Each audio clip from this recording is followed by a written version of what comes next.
Vea, cuando tú me digas empiezan ellos, ¿eh?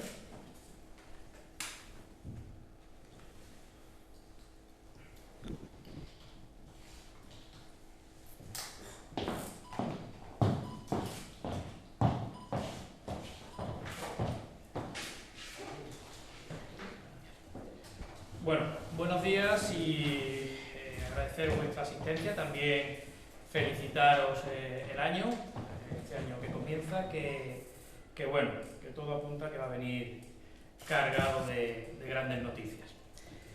Bien, el motivo de esta rueda de prensa, como sabéis, pues es la que solemos hacer con carácter mensual. Hemos tenido por medio las fiestas y bueno, pues se ha demorado un poco, aunque realmente también hay que decir que el último pleno de presupuesto lo hemos tenido hace 15 días, o sea, de manera reciente, y sí que queríamos hacer algunas apreciaciones que entendemos teníamos que realizar, sobre todo por cómo se desarrollaron los debates relacionados tanto con el pleno de presupuestos como lo que se dijo en el pleno extraordinario que le siguió, que fue el de la municipalización del servicio de autobuses. Como realmente tenemos los turnos limitados y bueno, la última palabra siempre la tiene el gobierno, pues es conveniente hacer algunas apreciaciones, sobre todo por el nivel de mentiras que desde el gobierno, en concreto desde su representante, a quien le tocó defender la posición del gobierno y de estos presupuestos, que es Shandir Amani, pues bueno,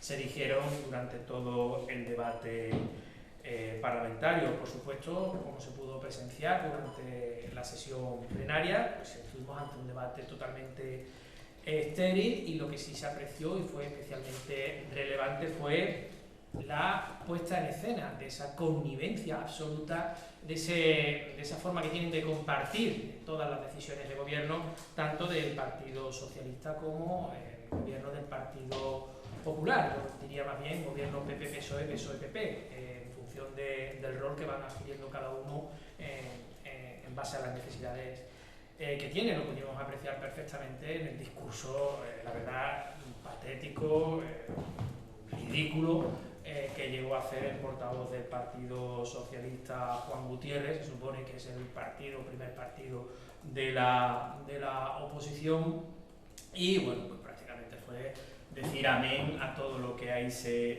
decía y a todas las mentiras que soltaba directamente la consejera Kisi Shandir Amani. Mentiras que se evidenciaron y que se pusieron de relieve con nuestro portavoz en la asamblea, Carlos Verdejo, y que bueno, la respuesta que teníamos era negar la mayor y simplemente acusar de que los que mentían eran otros. Bien, yo creo que después de este último debate de presupuesto de esta legislatura, lo que ha quedado en evidencia es ese gobierno PP-PSOE que bueno, pues que preside los destinos, por desgracia, de esta ciudad, y la inexistencia de una oposición. El gobierno ahora mismo, ese gobierno PP-PSOE, no tiene ninguna oposición. Los dos grupos minoritarios son meras comparsas que están haciendo seguidismo de las políticas que llevan a cabo estos dos grupos políticos, tanto el Partido Popular como el PSOE. Y lo que sí también quedó bastante claro, que la única oposición a este tándem que forma el Partido Popular y el Partido Socialista, pues la ejerce Vox. Algunos detalles de ese discurso torticero, falsario, basado en la mentira que hace la consejera Kisi Shandir Amani. Bueno, pues sobre todo pues, basado entendemos que o bien en el desconocimiento del derecho, o bien en el desconocimiento de la ley de haciendas locales. Llegó a decir en un momento de su intervención que desconocíamos cómo se elaboraba, cómo se diseñaba un presupuesto, porque solicitábamos la devolución de los mismos, y decía que ese término no existía. El articulado de la ley de haciendas locales es claro, y se recoge en su artículo 168.4 exprofeso esos términos, ¿no? Lo que sería la devolución del presupuesto en el caso de que un grupo entienda que no se ajusta a las necesidades que tiene el municipio. Bien, pues ella lo negaba abiertamente, que eso no existía, que eso no lo estaba inventando, y como digo, o bien desconoce el derecho, supone que es licenciada en Derecho, o desconoce la ley de haciendas locales, o simplemente mentía para intentar engañar a los ciudadanos y sacar adelante unos presupuestos que, como ya dijimos en su momento, no obedecen al interés de la ciudadanía, obedece al interés de los que vienen mangoneando habitualmente el presupuesto. A la fecha, a primeros de año, en este mes de enero, bueno, pues los ciudadanos pueden ver perfectamente cómo en nada les ha beneficiado todo este platillo que se viene utilizando cuando se van a aprobar los presupuestos, sobre todo también al ver cómo el año pasado se hizo el mismo bombo, ¿no? Y se le dio el mismo énfasis, ¿no? En vender cómo que iban a ser los presupuestos que iban a arreglar los problemas de la ciudad. Bueno, pues un año después, meses después, semanas después, los ciudadanos siguen con los mismos problemas que tenían antes de toda esa historia de los presupuestos. Bien, con respecto al pleno que le siguió, bueno, pues nos congratulamos, evidentemente, porque se pusiera en marcha este proceso de municipalización del servicio de autobuses, pero que también queremos dejar claro que era algo que se podría haber hecho con anterioridad y, por supuesto, en mejores condiciones. Es un poco surrealista, bueno, tampoco le vamos a dar más entidad ni más categoría a las declaraciones o a las intervenciones que suele hacer el consejero de Medio Ambiente ya Madrid, porque el nivel es bastante precario.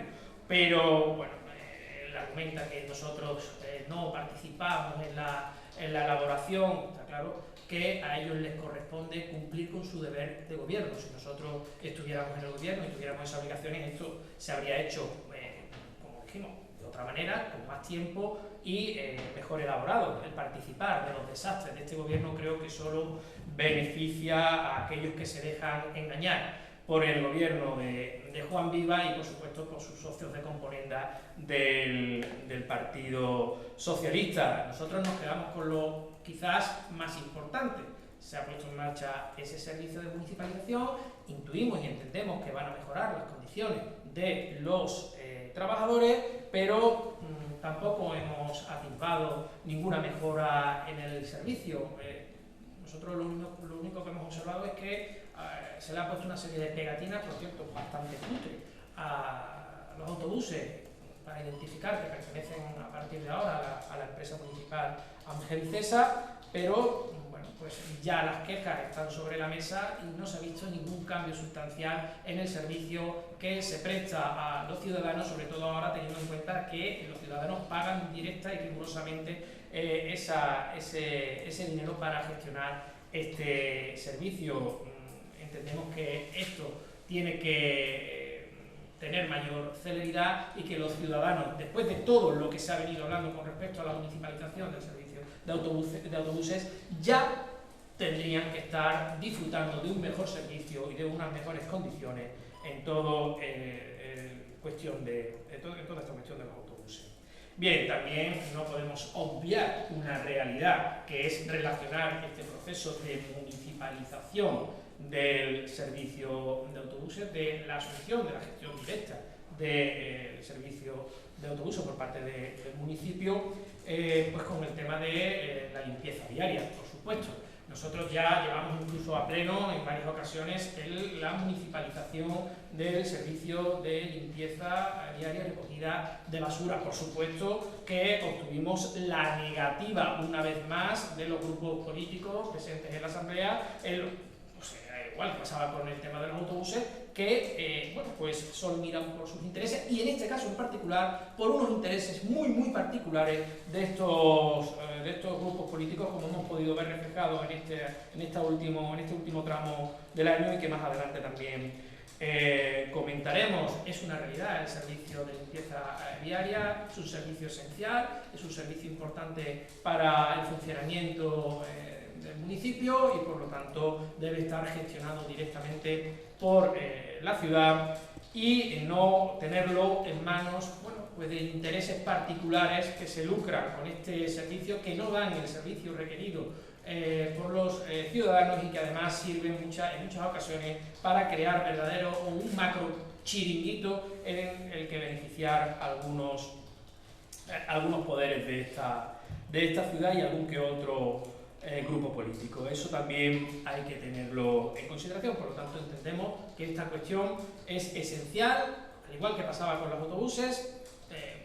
proceso de municipalización se acabará llevando a cabo. Posiblemente nos toque a nosotros como una de las primeras medidas en el caso de acceder al gobierno de esta ciudad será el de municipalizar este servicio y advertir a los ciudadanos que el hecho de municipalizar los servicios esenciales es necesario, no es un gasto, siempre es un ahorro. Lo que es innecesario es mantener entidades municipales que sí que son verdaderos chiringuitos y que no ofrecen ningún tipo de utilidad al ciudadano, de utilidad pública me refiero, como por ejemplo tener un hotel como es el Hotel Puerta de África, que se come 1 millón de euros anuales del presupuesto de todos los ceutíes y después no revierte en el interés general de los ciudadanos, ni tampoco sirve para fomentar el turismo, o otros chiringuitos de colocación del Partido Popular tradicional, chiringuitos de colocación del Partido Popular, y que después ni siquiera se preocupan de gestionar beneficios para los autónomos, como puede ser Procesa.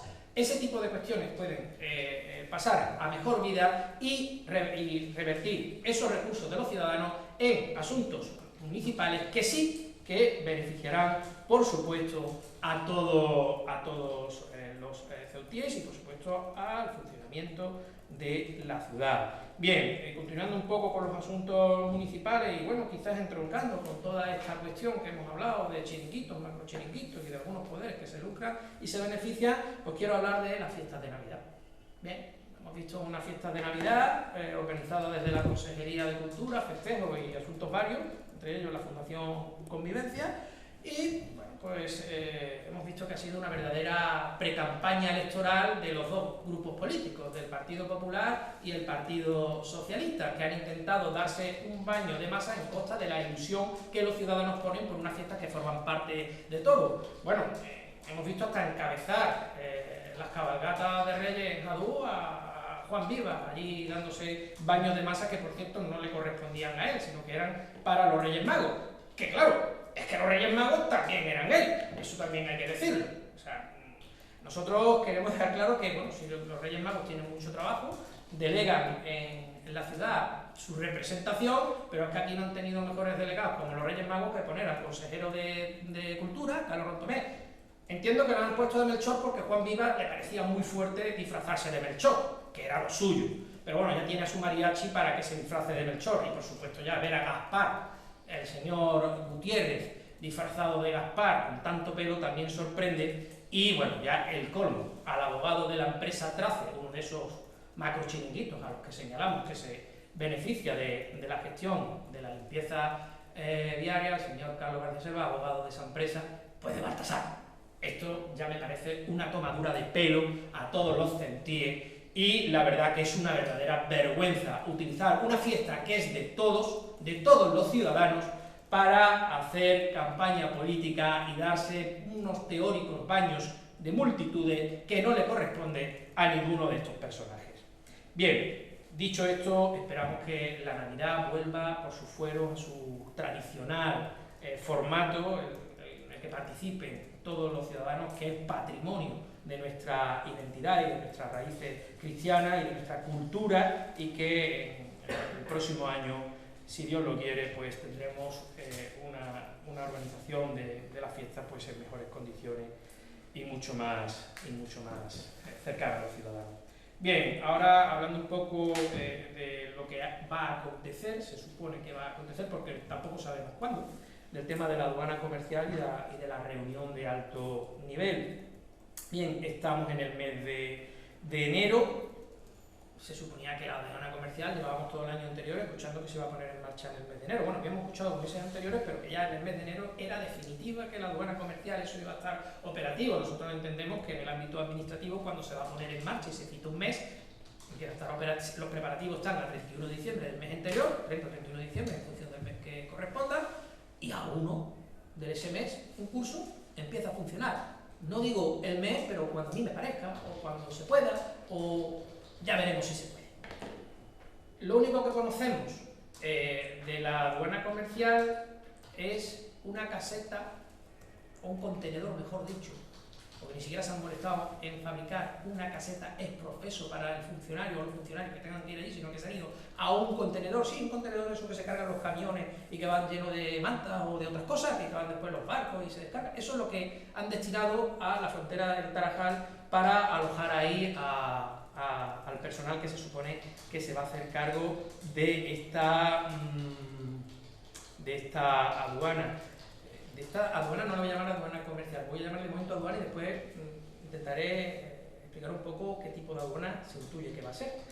Bien, como digo, esa nave azul, que además se presenta el 28 de diciembre, de verdad, los que vimos esa noticia y esa fotografía pensábamos que era una inocentada. Creo que la mayoría de las personas, después de todo el bombo que se le dio al asunto de la aduana comercial, pensaban que era una inocentada. De hecho, yo no hice un comentario hasta que no tuve la certeza que la aduana, o sea, que estaba el delegado del gobierno allí presentando ese contenedor azul como aduana comercial. Cuando yo tuve la certeza, digo, voy a decir algo, porque esto es que me parece bochornoso. ¿Cierto? Pensaba que era una inocentada.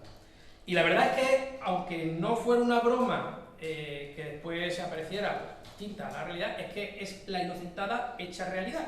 Y ese es el proyecto de aduana comercial que estas personas, estos representantes políticos del Partido Popular, del Partido Socialista, del gobierno sanchista y su representante en Ceuta, que es el gobierno de Viva, pues entienden como aduana comercial.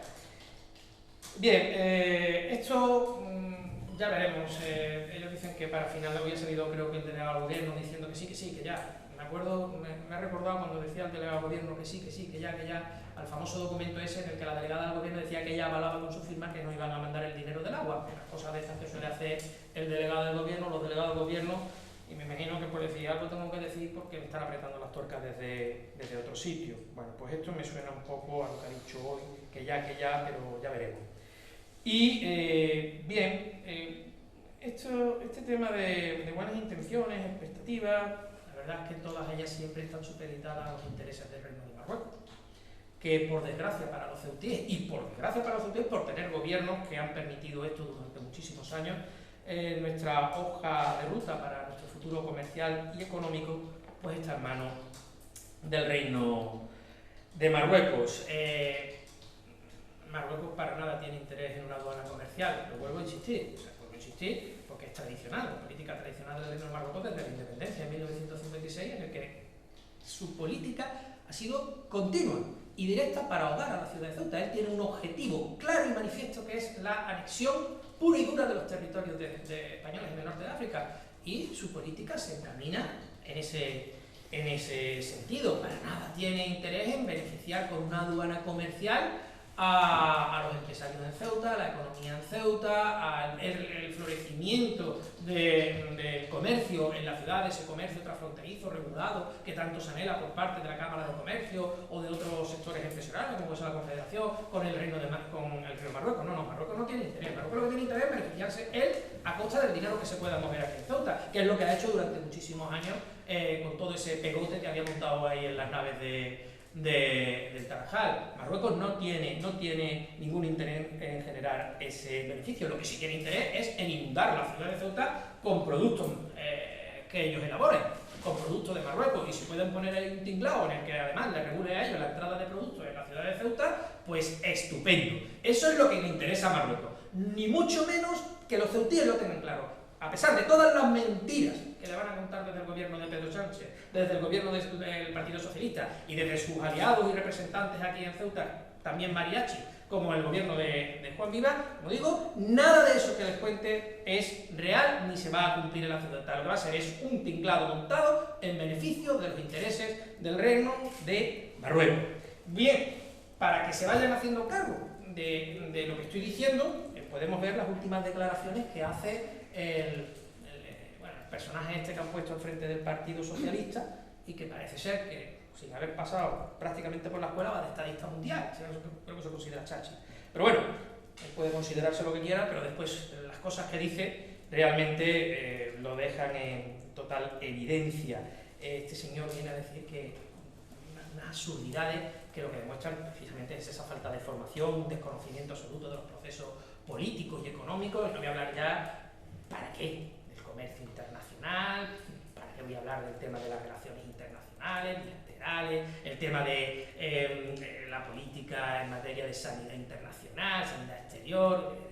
Este hombre no entiende. Este hombre lo único que sabe es comer pescadito, y lo que quiere comer pescadito es barato, ¿no? Y te dice, no, que entre el pescado como tenga que entrar, porque aquí queremos comer pescado barato. Te lo dice así, pescadito barato, ¿eh? Pero es que además lo complementa con otra gran chorrada, que además se puede encuadrar en los surrealistas, pero si no es porque lo dice el portavoz del Partido Socialista, que dice que lo ha hablado con el ministro de Asuntos Exteriores. Yo me imagino el trago de un ministro de Asuntos Exteriores que viene de la escuela diplomática, que ha estado tal, y que tiene que escuchar las barbaridades que dice un personaje de esta categoría. Pero claro, este viene y dice, no, que los barcos marroquíes pues puedan entrar en la lonja de España, en España, en Ceuta. Son unos barcos marroquíes que no cumplen con normativas internacionales en materia de pesca, ni respeto al medio ambiente, ni tienen por qué cumplir la normativa establecida en la UNED en materia en la Unión Europea en materia de captura, para nada. O sea, Marruecos no tiene necesidad de eso. Eso a él le da igual. Pueden entrar aquí, pero es que además son barcos de pesca que están acostumbrados a saltarse a la torera cada vez que les da la gana en las aguas territoriales españolas. Entran aquí, tienen que salir cada 2 por 3 la Guardia Civil, cuando sale, a echarlos de la bahía norte o de la bahía sur. Entonces, este señor dice que esos barcos entren aquí a tomar el control. Bueno, si le ponen, como digo, le ponen la alfombra roja, estos entran y trasladan toda la flota norte de pesca de cabotaje de Marruecos, la trasladan a la lonja de Ceuta y se quedan tan pachos, ellos felices y contentos. Pues esas son las tonterías que dice este señor. Y se las dice pues, con una foto con el ministro de Asuntos Exteriores. Así que ya nos podemos imaginar la idea que estos señores del Partido Socialista tienen con respecto a una aduana comercial y a todo lo que se supone o respecta a las relaciones económicas y comerciales con un país que lo único que quiere es ahogarnos y asfixiarnos, que quede claro.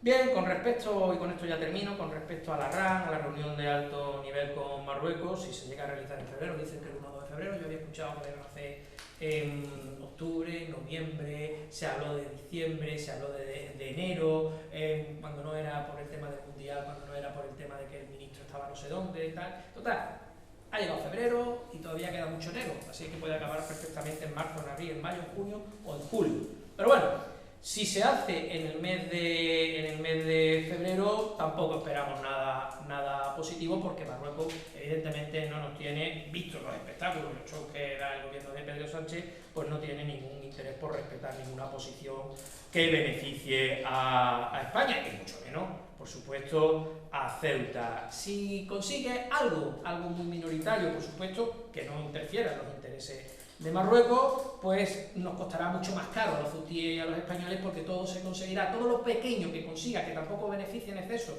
los intereses españoles, los va a conseguir a costa de una sumisión y una claudicación de los intereses políticos y de la política exterior española en toda la región del norte de África y el Magreb. Marruecos se sabe en una posición de fuerza, es que lo sabe y así lo demuestra y así lo manifiesta incluso sus representantes políticos con carácter público. ¿Qué saldrá de toda esta cuestión? Pues un reforzamiento sin duda de la posición del Reino de Marruecos, que se está preparando el terreno en la idea de colapsar económica y comercialmente a la ciudad de Ceuta, inundándonos con sus productos de baja calidad y de manufactura y de dudosa manufactura, como digo, preparándose el terreno para conseguir el único objetivo que Marruecos tiene en toda esta historia, que es el de, con el tiempo, si puede ser a medio plazo, mejor que a largo plazo, de anexionarse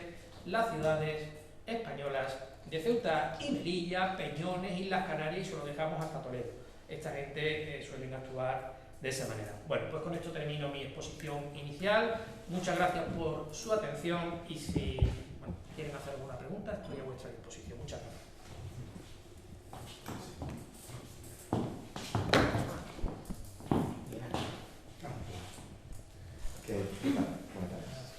Lo primero, me gustaría conocer una visión vuestra como partido de lo que está sucediendo con Javier Guerrero y el proceso judicial que se ha abierto en torno a él.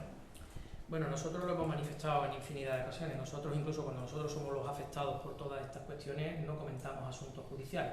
Es un asunto muy delicado, un asunto que está judicializado y por lo tanto pues nosotros estamos a la expectativa de lo que determine la justicia. No puedo adelantar ninguna posición porque es una cuestión que afecta a otras personas y en la que la justicia está trabajando. Nuestra obligación es creer en la justicia y en el funcionamiento, en su plazo. Usted ha dicho antes sobre el tema de la aduana no ha querido calificarla de comercial, ha hablado de aduana y luego, bueno, pues ha dejado. ¿Cómo cree que va a ser esa apertura de la aduana? ¿Cómo cree que va a funcionar?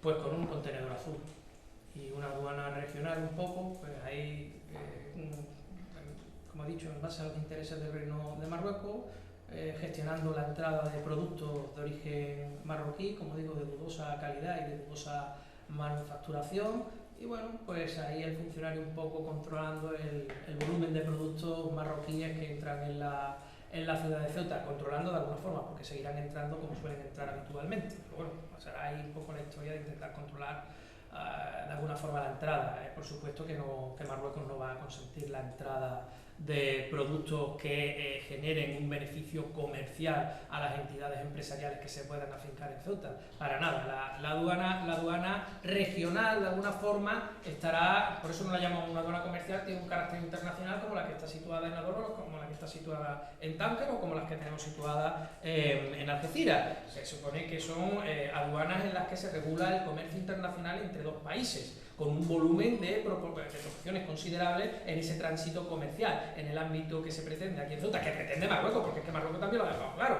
O sea, aquí el que se quiera dejar engañar porque le gusta creerse las chorradas que dice Pedro Sánchez y los ministros y los miembros del gobierno de Ceuta que hacen seguidismo de Pedro Sánchez. Pero realmente, con los equipamientos, con lo que estamos viendo y con las declaraciones que ha hecho las autoridades marroquíes, se saben perfectamente que lo que se busca es el beneficio del comercio y de la producción marroquí a costa del dinero que saben que existe en la ciudad de Ceuta.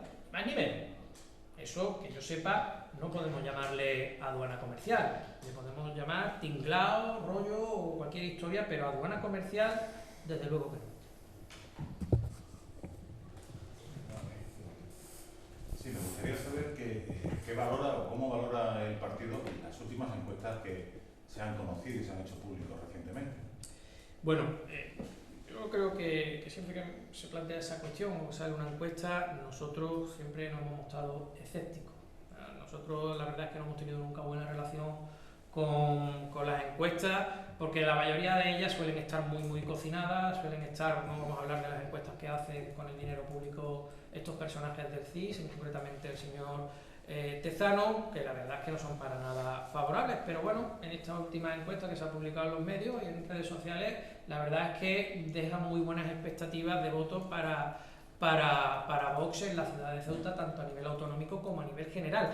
Pero es que tampoco difieren mucho de resultados que dan encuestas que nosotros ya hemos calificado como que están cocinadas. La última que se hizo para el pueblo de Ceuta, que sabemos perfectamente que se la cocinaron y se la ventilaron desde el Partido Popular, pues nos daban un porcentaje también bastante importante, incluso habiéndose cocinado ellos la encuesta, pero es que meses anteriores se había cocinado otra encuesta al Faro y también nos daban unos porcentajes bastante interesantes, o sea que la media porcentual, tanto cuando se cocinan como cuando son encuestas que van apareciendo en redes sociales, es que Vox tiene un apoyo importante en la ciudad de Ceuta. Eso es una realidad. Ahora que hay que contrastarla con la realidad manifiesta que se produzca el 28 de mayo en las urnas. Pero de cara a el trabajo que está haciendo Vox en la ciudad de Ceuta, pues entendemos que tanto unas como otras marcan una tendencia positiva de apoyo a Vox en la ciudad de Ceuta. Quiere decir que la gente entiende, o una parte importante de los ciudadanos entiende que nuestro trabajo es beneficioso para la ciudad de Ceuta, que apoya esa forma en la que nosotros estamos trabajando políticamente por la ciudad de Ceuta y por supuesto que nos anima y nos motiva a seguir trabajando en esta línea, sobre todo con mayor intensidad, con mayor empeño en estos 4 meses, que ya venimos haciendo en todo lo que va de una legislatura verdaderamente difícil. Una legislatura muy complicada en la que se nos ha cercado, se nos ha acordonado, se nos ha aislado y se nos ha intentado prácticamente reducir a la insignificancia. Está claro que no han conseguido. Ha sido una legislatura dura, pero en estos 4 meses que quedan hasta las elecciones estamos muy animados y muy motivados. Este tipo de cuestiones nos ayudan a seguir en esa línea y a la espera de que los ceutíes ratifiquen su veredicto, que es el que darán en las urnas el 28 de mayo. A mí me gustaría preguntarle sobre estos acontecimientos que se han vivido en las últimas 72 horas cuando un periódico nacional ha destapado algunas supuestas tramas de audio, de intentos de extorsión, supuestos, compras, acuerdos preelectorales donde se deja constancia de alguna manera que hay un cierto movimiento oscuro detrás de lo que ocurre políticamente en esta ciudad, al menos incluso con aspectos berlanguianos, ¿no? Pero ayer conocimos que el propio protagonista, que lo fue a principios de semana, dice que es una cuestión absolutamente suya, porque es un comisionista profesional de Ceuta. Es decir, yo no sé qué opinión tiene política esta situación en la que se entremezclan asuntos empresariales y políticos en esta ciudad de manera habitual. Bueno, nosotros hemos dicho por activa y por pasiva, lo hemos repetido en toda esta legislatura, que hay una serie de poderes económicos empresariales que se dedican a mangonear el presupuesto de la ciudad de Ceuta. Viven en proceso, crean esas entidades empresariales para vivir a costa del presupuesto de la ciudad. Entiendo que estén especialmente preocupados por perder esa posición dominante del presupuesto, y por supuesto que si vos gobiernas no la van a tener, eso también lo adelanto. Bueno, este tipo, yo conozco la historia, mi profesión, y se suele dar mucho en los gobiernos en descomposición, en los regímenes políticos cuando entran en fase de descomposición, y el gobierno de Vivas no deja de ser un régimen en descomposición, eso también hay que decirlo, un régimen decrépito, caduco, anquilosado en formas de hacer políticas antiguas, y claro, todo este tipo de personajes extraños, surrealistas, tipos pintorescos, suelen pulular cuando entienden que un régimen está en descomposición y que existe la posibilidad de medrar de alguna manera u otra para conseguir algún beneficio antes de que el chiringuito se desmonte. Yo puedo clasificar todo ese asunto que se ha ido publicando, esos audios, esos personajes, esas reuniones y toda esa historia dentro del análisis que hago, de la descomposición política de un régimen que ha acaparado toda la vida, obra y milagro, y sobre todo el dinero de los ceutíes durante 20 años.